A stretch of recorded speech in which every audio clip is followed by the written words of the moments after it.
معزز سامعین کرام، آپ سن رہے ہیں دیار اردو چینل پر پروفیسر ڈاکٹر سید سجاد حسین کی کتاب شکست آرزو، جب پاکستان دو لخت ہوا۔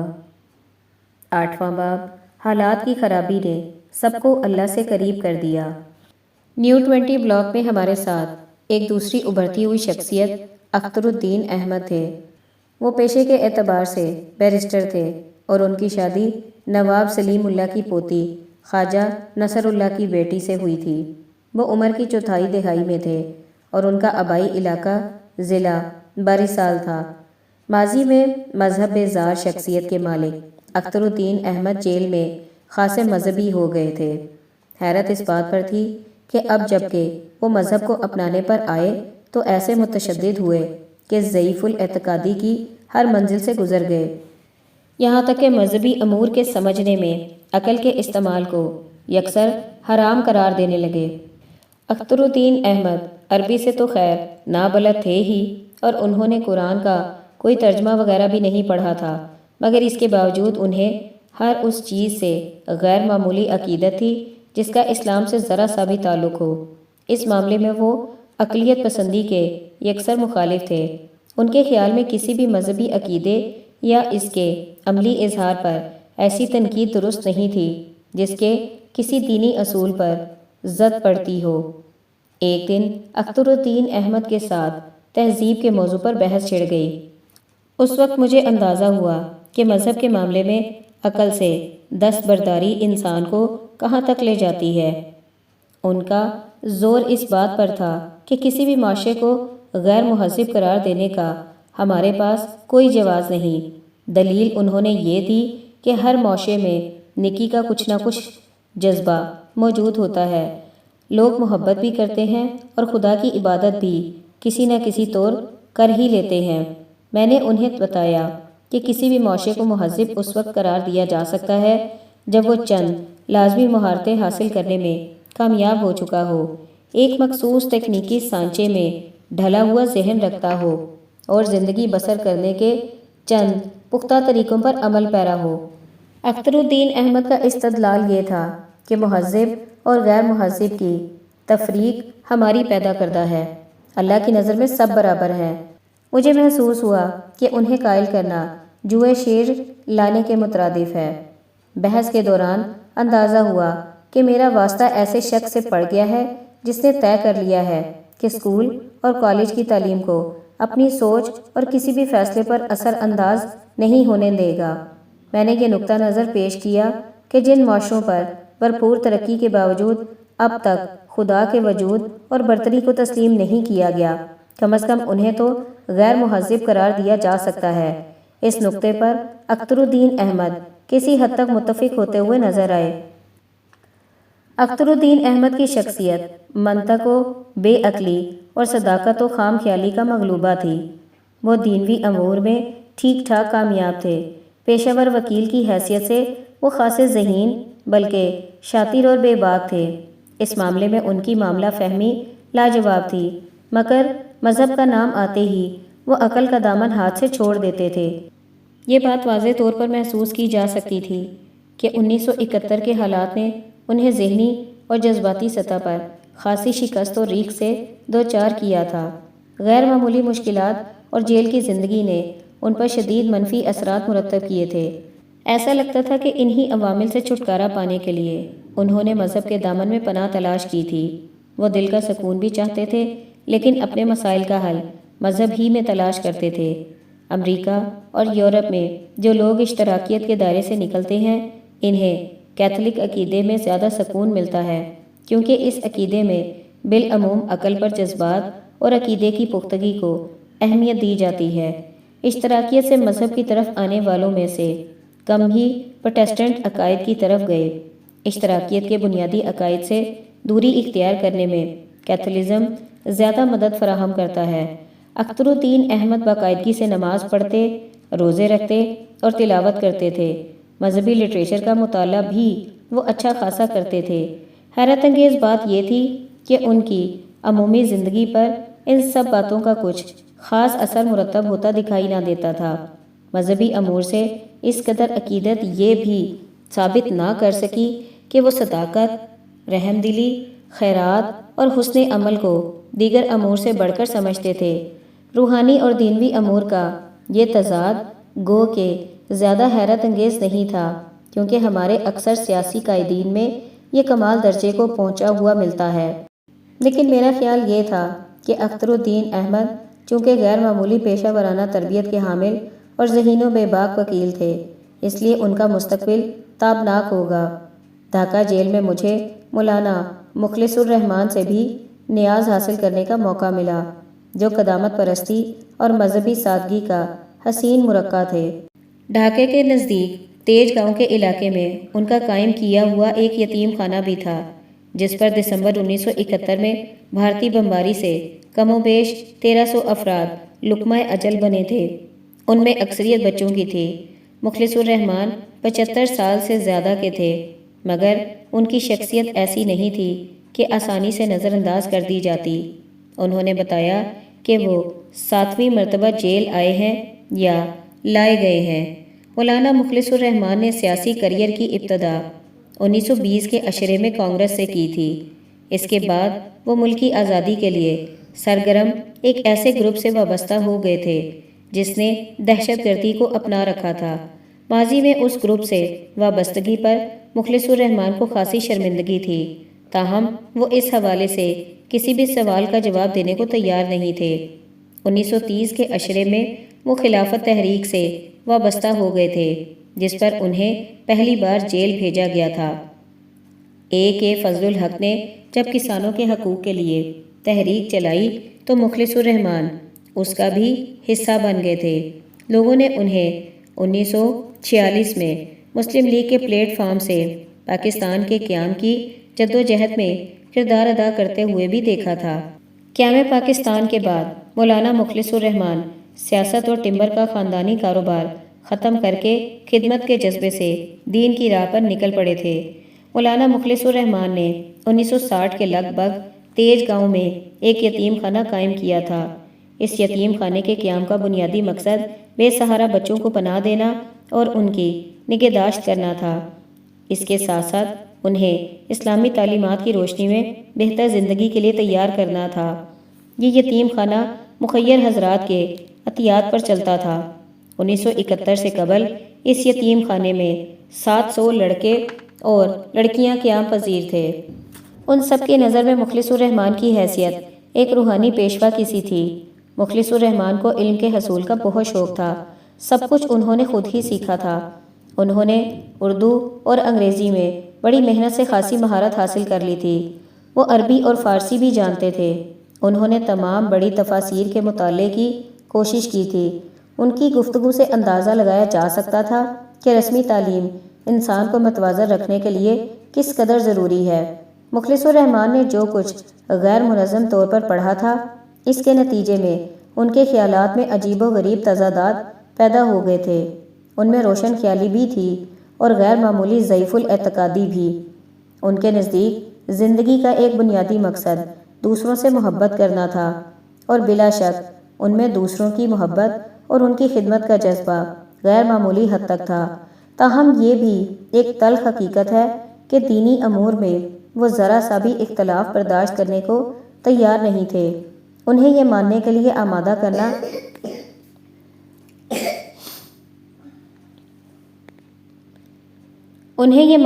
آمادہ کرنا انتہائی دشوار تھا کہ ان کے مقابلے میں کسی اور کی رائے بھی صائب ہو سکتی ہے۔ ایک دن وضو کی بات چلی تو میں نے کہہ دیا کہ نماز سے قبل وضو کرنا طہارت کے لیے تو لازم ہے، لیکن اس کی ایک علامتی حیثیت بھی ہے، یعنی یہ کہ انسان کو اپنے رب کے حضور اب حاضری کے لیے تیار ہو جانا ہے۔ یہ گویا تیاری کی حالت ہے۔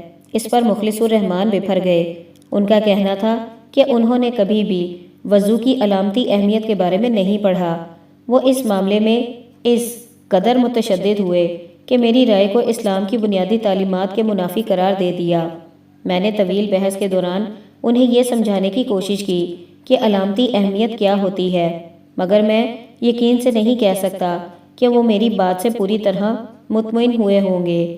ایک بار قرآن کی تعلیمات کو جدید انداز سے پیش کرنے پر بحث چھڑی تو میں نے کہا کہ اسلام کی بنیادی تعلیمات کو جدید فلسفے کی روشنی میں بیان کرنے کی ضرورت ہے۔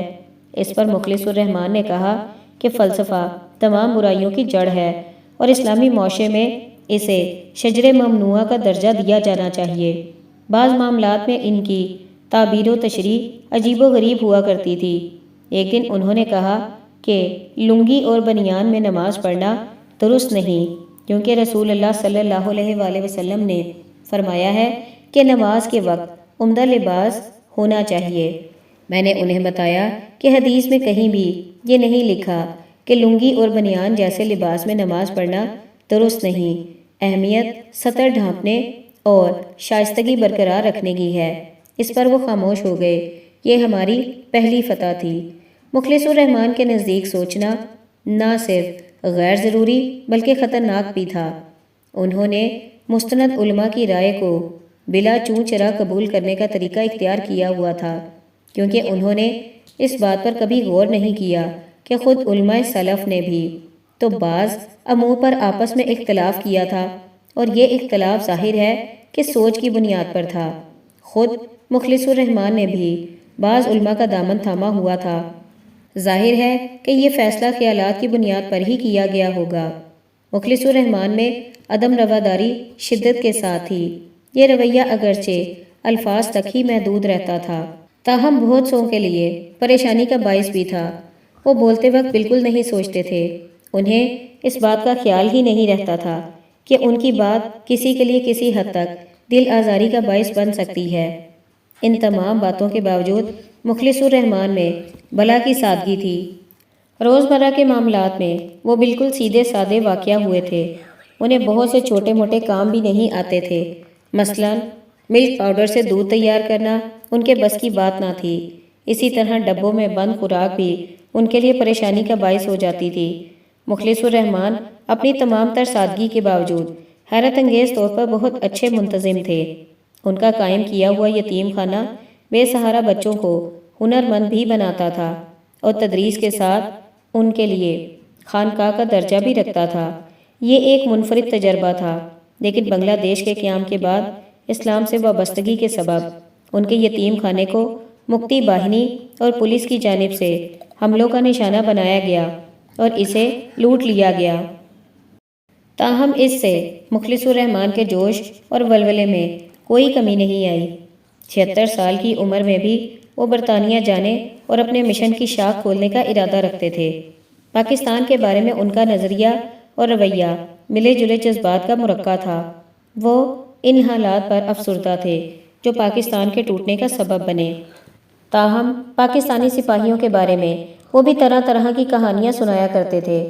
وہ عوامی لیگ کے اس پروپیگنڈے سے پوری طرح متاثر تھے کہ لاکھوں بنگالیوں کو قتل کیا گیا اور خواتین کی آبرو ریزی کی گئی۔ انہوں نے بتایا کہ ان کے ایک عوامی لیگی دوست کو چٹاگام کے علاقے میں ایک جبری مشقت کے کیمپ کا پتہ چلا تھا، جس میں اس کے بقول 600 خواتین کو برہنہ رکھا گیا تھا۔ اگر یہ کہانی سچی تھی تو واقعی سفاکی کا مظہر تھی۔ میں نے مخلص الرحمان سے پوچھا کہ یہ بات اگر سچ تھی تو منظر عام پر کیوں نہیں لائی گئی، حالانکہ عوامی لیگ ہر وقت یہ راگ الاپتی رہی ہے کہ پاکستانی فوج نے 2 لاکھ خواتین کی آبرو پامال کی تھی۔ اگر کوئی کنسنٹریشن کیمپ واقعی ملا تھا تو غیر ملکی میڈیا کو بھی دکھایا جانا چاہیے تھا۔ سنی سنائی باتوں کے مقابلے میں ثبوت کی زیادہ اہمیت ہوتی ہے۔ آخر کوئی تو وجہ ہوگی کہ حقیقت پر پردہ ڈالا گیا تھا۔ سوچنے کی بات تھی کہ اگر واقعی ایسا کوئی کنسنٹریشن کیمپ ہوتا تو عوامی لیگ اس پر پردہ ڈال کر پاکستانی فوج کو ذلت سے کیوں بچاتی؟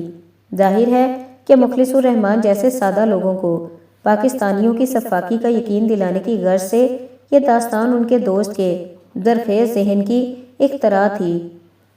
میرا تجزیہ سننے کے بعد مخلص الرحمان نے اس بات سے تو اتفاق کیا کہ کنسنٹریشن کیمپ کے بارے میں جو کچھ انہیں بتایا گیا تھا وہ جھوٹ پر ہی مبنی ہوگا، مگر اس کہانی کو ابتدا میں قبول کرنے کا سبب ان کی سادگی کے ساتھ ساتھ پاکستان کے بارے میں ان کا ملا جلا رویہ بھی تھا۔ جیل میں مجھے ہر طرح کے لوگوں سے ملنے کا موقع ملا۔ مگر ان کی قربت میں میری تنہائی بڑھتی چلی گئی۔ ایسا نہیں تھا کہ ان لوگوں کا رویہ غیر دوستانہ تھا، کبھی کبھی ہمارے درمیان کچھ بدمزگی ضرور پیدا ہوئی، مگر جیل میں ہمارا وقت زیادہ تر بہت اچھا گزرا اور ہم نے ایک دوسرے کے نظریات سے آگاہی حاصل کی۔ تاہم میں ان کے ذہن کو پوری طرح سمجھ نہ سکا۔ ہو سکتا ہے کہ وہ بھی میرے بارے میں یہی رائے رکھتے ہوں۔ جس چیز نے مجھے شدید تکلیف پہنچائی وہ یہ حقیقت تھی کہ ملک کے دو لخت ہونے کے باوجود ہم میں پاکستان کی اہمیت کا احساس اجاگر نہیں ہوا تھا۔ شیکسپیئر کے بقول ہماری زندگی کو شرابیوں نے داؤ پر لگا دیا ہے۔ ڈھاکہ جیل کی دیواروں اور سلاخوں نے کبھی اتنے تعلیم یافتہ قیدی ایک ساتھ نہیں دیکھے ہوں گے۔ ان میں 5 PhD تھے جو سب کے سب یونیورسٹی کے اساتذہ تھے، بیرون ملک تربیت یافتہ بیرسٹر تھے۔ ریڈیو پاکستان کے ڈائریکٹر جنرل کو بھی گرفتار کر کے لایا گیا تھا۔ قیدیوں میں درجنوں وکلاء تھے، ایک ڈاکٹر تھے جن کے پاس MRCP کی ڈگری تھی۔ چند علماء کے علاوہ یونیورسٹی اور کالج کے 100 سے زائد طلباء بھی قیدیوں میں شامل تھے۔ جیل کا عملہ جس قسم کے قیدیوں سے آشنا تھا، یہ سب ان سے بہت مختلف تھے، اس لیے وہ تھوڑا بہت پریشان بھی رہتے تھے اور انہیں مشکلات بھی پیش آتی تھیں۔ جیل کا عملہ جانتا تھا کہ یہ قیدی مجرم نہیں اور تعلیم و تربیت کے اعتبار سے ان ہی سے نہیں، ان کے نئے حکمراں طبقے سے بھی بہت بہتر ہیں۔ ان سب میں سے بمشکل 150 افراد کو ڈویژن میں رکھا جا سکا، باقیوں کے نصیب میں کھاتا ہی آیا۔ ان سب میں بمشکل 150 افراد کو ڈویژن میں رکھا جا سکا، باقیوں کے نصیب میں کھاتا ہی آیا۔ کھاتا جیل کی اصطلاح میں اس وارڈ کو کہتے ہیں جہاں عام قیدی رہتے ہیں۔ جو کچھ کھاتا میں ہوتا ہے اس کی خبریں ہم تک فالتو قیدیوں کے ذریعے پہنچتی رہتی تھیں جو کھاتے والوں کے ساتھ زیادہ وقت گزارتے تھے۔ ان خبروں سے مجھے اندازہ ہوا کہ گزشتہ ابواب میں جن لوگوں کا میں نے ذکر کیا ہے ان کے مقابلے میں کھاتے کے ان قیدیوں کا پاکستان پر زیادہ یقین تھا۔ ان میں چند ہی لوگ تھے جو کسی نہ کسی قیمت پر رہائی چاہتے تھے، ورنہ بیشتر کو پاکستان پر یقین تھا اور ان کے اس یقین میں کوئی کمی نہیں آئی تھی۔ وہ برملا کہتے تھے کہ بنگلہ دیش کا قیام کوئی اچھی چیز نہیں۔ انہیں اندازہ تھا کہ بدترین مقدمے کا سامنا کرنا پڑے گا، حالانکہ حالات خواہ کچھ بھی ہوں اور خواہ کیسے ہی نتائج بھگتنے پڑے، وہ اپنے آدرشوں سے وفاداری نبھانا چاہتے تھے۔ کم تعلیم یافتہ اور رضاکار فوج سے وابستگی رکھنے والوں کی وفاداری پر بھی کوئی شبہ نہیں کیا جا سکتا۔ جن لوگوں کے گھر لوٹ لیے گئے تھے اور والدین یا دیگر رشتہ دار قتل کر دیے گئے تھے، ان کا ولولہ بھی برقرار تھا، جو ایک طرف تو ڈویژن 1 کے بعض قیدیوں کے کمزور عزائم کے منہ پر تماچا تھا اور دوسری طرف کھاتا میں بند دیگر قیدیوں کے لیے حوصلہ افزائی کا باعث۔ جیل میں 4 بھائیوں کی کہانی نے مجھے بہت متاثر کیا۔ ان میں سب سے چھوٹا 13 سال کا تھا۔ اس کے والد، بھائی اور بہنوئی کو قتل کر دیا گیا تھا۔ یہ تینوں علاقے میں اپنے تقوی اور دینی علم کے حوالے سے محترم سمجھے جاتے تھے۔ اس کے والد ڈھاکہ کے ایک مدرسے کے منتظم تھے۔ گھر کا سارا سامان لوٹ لیا گیا تھا۔ گھر میں اب والدہ، بیوہ بہن، اس کے بچے اور ایک غیر شادی شدہ بہن رہ گئی تھی۔ ان بدنصیب بھائیوں میں سے ایک باقر ڈویژن 1 کے قیدیوں کی خدمت میں رہتا تھا۔ میں نے بعد میں اس کے ایک اور بھائی سے بھی ملاقات کی اور یہ دیکھ کر حیران رہ گیا کہ انہیں کسی بھی امر پر کوئی تعصب نہیں تھا۔ انہوں نے حالات کے جبر کو اللہ کی مرضی سمجھ کر قبول کیا۔ انہیں اللہ کے کرم اور انصاف پر غیر متزلزل یقین تھا۔ باقی قرآن کی تعلیمات کو اچھی طرح سمجھتا تھا۔ اس کا تحمل، اس کی وزاداری اور تمیز کم از کم میرے لیے تو ایک سبق تھے۔ جیل میں ایک نوجوان عجیب بھی تھا جس نے ہسپتال میں علاج کے دوران میری خدمت کی تھی۔ وہ سابق رضاکار تھا۔ وہ بھیس بدل کر اگرتلا گیا تھا اور اپنی آنکھوں سے باریش مسلمانوں کو پاکستان سے ہمدردی رکھنے کے جرم میں کالی دیوی کے قدموں میں ذبح ہوتے ہوئے دیکھ کر آیا تھا۔ یہ سب دیکھ کر مشرقی پاکستان کو جابروں کے پنجے سے چھڑانے کا اس کا عزم مزید پختہ ہو گیا تھا۔ باقر اور مجیب ان ہزاروں نوجوانوں میں سے تھے جنہیں کسی قصور کے بغیر ہی جیل میں ڈال دیا گیا تھا۔ ان کے کئی ساتھی تشدد سے جاں بحق ہو چکے تھے۔ جیل میں ڈالے جانے والے خود کو خوش نصیب تصور کرتے تھے کہ جان تو بچ گئی۔ ان کے حوصلے ماند نہیں پڑے تھے۔ ان میں جو ذہین تھے انہوں نے مستقبل کے لیے منصوبہ بندی شروع کر دی تھی۔ گو کہ انہیں معلوم نہیں تھا کہ ان کے پریشانی کے دن کب ختم ہوں گے، تاہم جیل میں مزید 2 یا 3 سال گزارنا یقینی امر لگتا تھا۔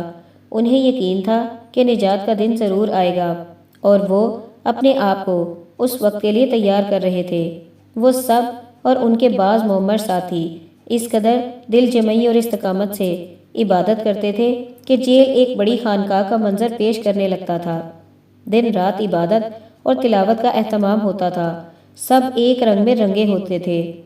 جیل میں مشقت کے دوران جب وقفہ ہوتا تھا تو وہ عبادت میں لگ جاتے تھے۔ جن لوگوں کو نماز کا طریقہ معلوم نہ تھا وہ دوسروں سے پوچھتے تھے۔ روزانہ شام کو جب سیلز کو تالا لگا دیا جاتا تھا تب قرآن کی تلاوت کی آواز سے پوری جیل کی فضا گونج اٹھتی تھی۔ جن لوگوں نے مذہب کے حوالے سے کوئی تربیت پائی تھی وہ مختلف امور میں دوسروں کی رہنمائی کرتے تھے۔ کچھ ہی لوگ ایسے تھے جو سڑکوں سے اٹھا کر جیل میں ڈال دیے گئے تھے، اور وہ خود کو اس ماحول میں رنگنے میں کامیاب نہیں ہو سکے تھے۔ مذہب پر عمل کے معاملے میں کھاتا اور ڈویژن 1 کے قیدیوں میں زیادہ فرق نہ تھا۔ دونوں طرف کے قیدی پورے جوش و خروش سے نماز ادا کرتے اور روزے رکھتے تھے۔ قرآن کی تلاوت کا جذبہ بھی بیشتر میں بیدار ہو چکا تھا۔ اس میں کوئی شک نہیں کہ مذہب کی تعلیمات پر عمل کے معاملے میں بیشتر قیدی مخلص تھے۔ حالات کی خرابی نے انہیں اللہ سے زیادہ نزدیک کر دیا تھا۔ ان میں کچھ ایسے بھی تھے جو برے حالات میں تو اللہ کو یاد کر لیا کرتے تھے، مگر جب بھی انہیں کچھ آسانیاں نصیب ہو جاتی تھیں وہ اللہ کی یاد سے غافل ہو جاتے تھے۔ میرا خیال ہے کہ ڈھاکہ جیل کے قیدیوں کی اکثریت معاشرے کے مجموعی رنگ میں رنگ جانے والی تھی۔ ان میں پارسائی بھی تھی اور گناہ گاری بھی تھی۔ ان میں سے بیشتر حالات کے بہتر ہو جانے پر دوبارہ گناہ آلود زندگی کی طرف پلٹ جانے والے تھے۔ رہی حقیقی اور دیر پا تبدیلی تو انسان اتنی آسانی سے کہاں بدلتا ہے۔